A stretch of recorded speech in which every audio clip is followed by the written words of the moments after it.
దేవుని పరిశుద్ధ నామమునకు మహిమ కలుగును గాక. Good morning. ఆ రోజు సముద్రంలో షిప్ వెళ్తున్న సమయంలో ప్రమాదానికి గురయ్యి అందరూ కూడా చనిపోయారు. కానీ ఒక యవనస్తుడు మాత్రం బ్రతికి అక్కడ ఉన్న దగ్గరగా ఉన్న ద్వీపానికి చేరుకుంటాడు. తను చేరుకున్నాక ఎవరైనా అటువైపు వస్తారేమో, రక్షిస్తారేమో అని చెప్పి ఎదురు చూశాడు, కానీ ఏ ఒక్కరూ రాలేదు.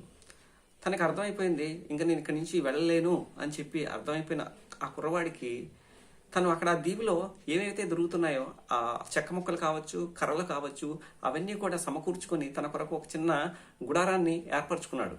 అక్కడ అదే సమయంలో అక్కడ దొరికే కొబ్బరికాయలు కావచ్చు, లేదంటే అక్కడ దొరికే చేపలు కావచ్చు వేటాడి అతను తింటూ తన జీవితాన్ని కొనసాగించేవాడు. అలాగా 1 నెల అయింది, 2 నెలలు అయింది, 3 నెలలు అయింది.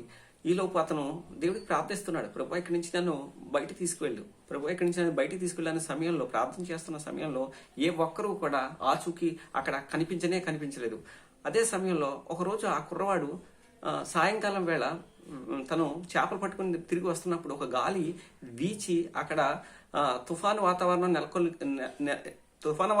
కనిపించి ఉన్న పాటున ఒక పిడుగు తను ఉంటున్న ఇంటి మీద పడింది. ఆ ఇల్లు కాస్త కాలిపోయి పొగలు, పెద్ద పెద్ద మంటలు ఎగసి పడడం, ఆ కుర్రవాడు చెమ్మగిలిన కళ్ళతో దేవునితో చెప్తున్నాడు, ప్రభువా నన్ను ఇక్కడి నుంచి దాన్ని బయటికి తీసుకెళ్ళమని ప్రార్థిస్తున్నాను, కానీ నేను ఇంకా ఇక్కడి నుంచి వెళ్ళలేదు, కానీ ఇప్పుడు నేను ఉంటున్న గుడారం కూడా కాలిపోయింది ప్రభువా, నన్ను ఇక్కడి నుంచి బయటికి తీసుకెళ్ళి ప్రభువా అని చెప్పి చెమ్మగిలిన కళ్ళతో తన ఆకాశం వైపు చూస్తూ మొరపెట్టాడు. అలా మొరపెడుతూ ఒక పక్కన ఇసుకలో తను పడుకుని పోయాడు. ఉదయాన్నే చూసినట్లయితే ఉదయాన్న ఒక పెద్ద షిప్పు తన కళ్ళ ముందు కనిపించింది. అందులో నుంచి ఒక పెద్దాయన బాబు బాబు అని చెప్పి కేకేస్తున్నాడు. ఇక్కడ ఉన్న ఈ పొడిచివాడు లిగిసి ఆయన్ని చూసి గబగబా ఆ షిప్లోకి వెళ్ళిపోయి ఆయనతో అంటున్నారు,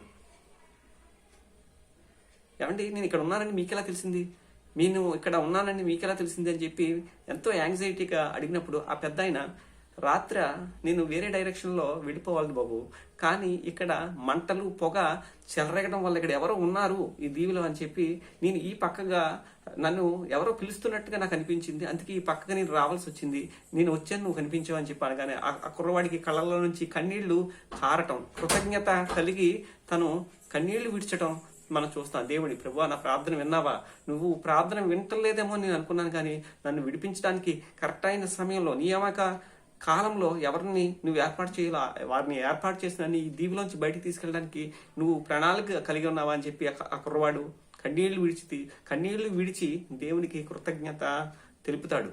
నీ జీవితంలో నా జీవితంలో మనం ఏదో ఉన్నది కోల్పోయాము అని చెప్పి, లేదా అననుకూలమైన పరిస్థితి మనకి ఉంది అని చెప్పి, మనం ఇరుకులో ఇబ్బందిలో చిక్కుకుపోయామని చెప్పి, దారి కానరావట్లేదని చెప్పి మనం బాధపడుతున్నారా?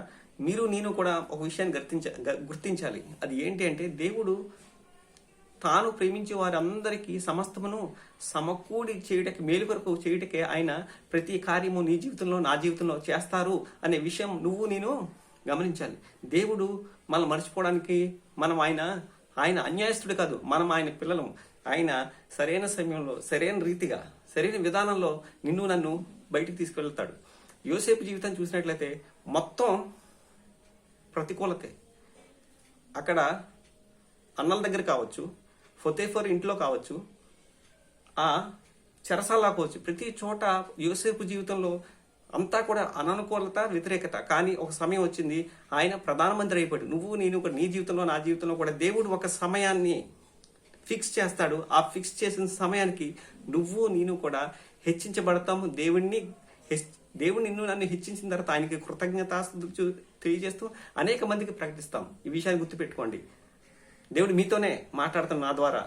గమనించండి, భయపడద్దు, దిగులు పెడద్దు. ఇప్పుడున్న పరిస్థితిని బట్టి దేవుడు నన్ను దర్శించే సమయం వస్తుంది. ఆ సమయం కోసం మనం అందరం కూడా కనిపెట్టి ఆయన్ని మహిమను కళ్ళారా చూద్దాం. మీ Anand Kumar. Thank you each and every one. God bless you.